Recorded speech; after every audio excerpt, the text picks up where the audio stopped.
of your best games since you came back from the injury. Just what unlocked for you tonight, or just what were you seeing on the floor that sort of led to the offensive game? I think, just continue to get games under my belt. Again, I thought the first couple of games, which I still am, just trying to get feet back under me, get the win there.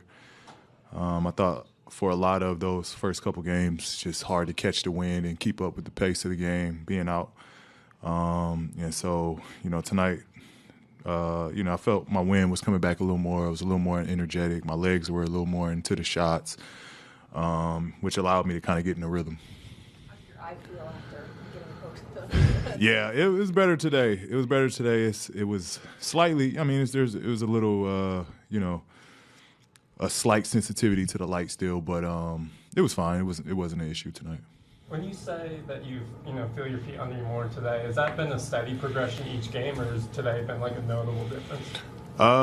It's been a steady progression. I feel like it's getting better and better. I still feel like I'm still trying to work through it a little bit, but I'm going longer stints, I feel like, of being able to, run without tiring out so fast. So just trying to challenge myself and, being as running and being as active as possible on both ends, just so I can start to build that out and be, where I want to be towards middle of the season. So it's an ongoing process, but I'm gaining strides in that aspect. Paul, when you guys acquired James last season in LA, it was a rough start for you guys record-wise.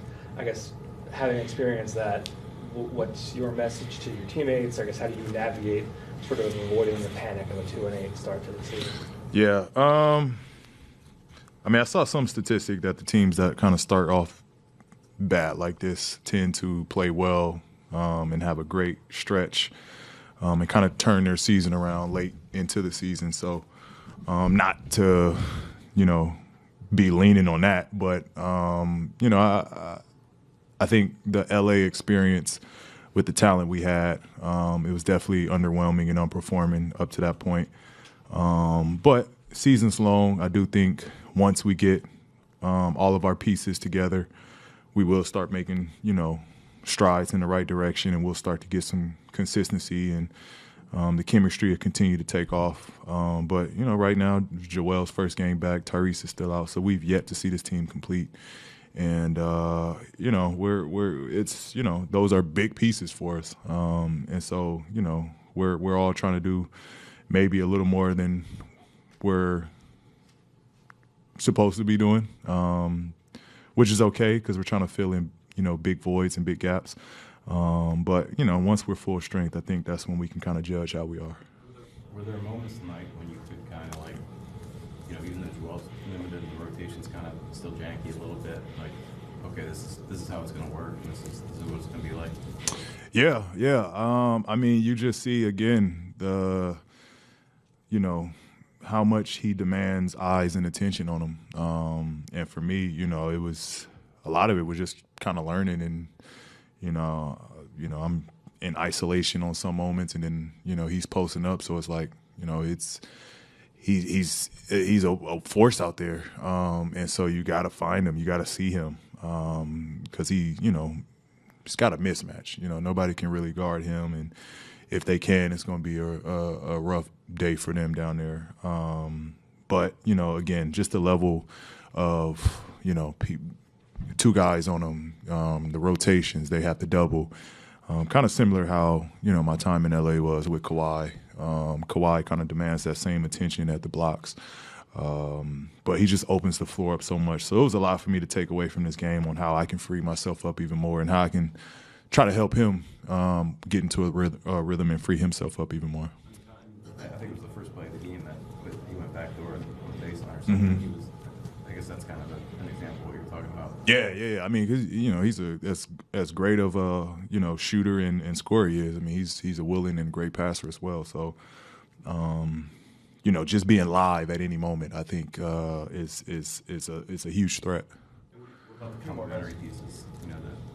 Caleb's, the Jared's now, I guess. I mean, it seems like you have some of those pieces to fit around you guys. It's a lot in there. Yeah. I mean, you go down the line from KO, Caleb, Jared, Yabo. I mean, we really have some depth.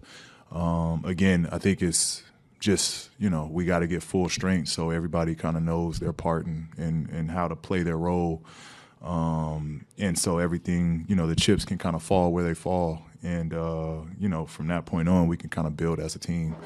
But I love all the pieces we have. We have depth. We got a deep roster over here. We just got to, start to put it in play.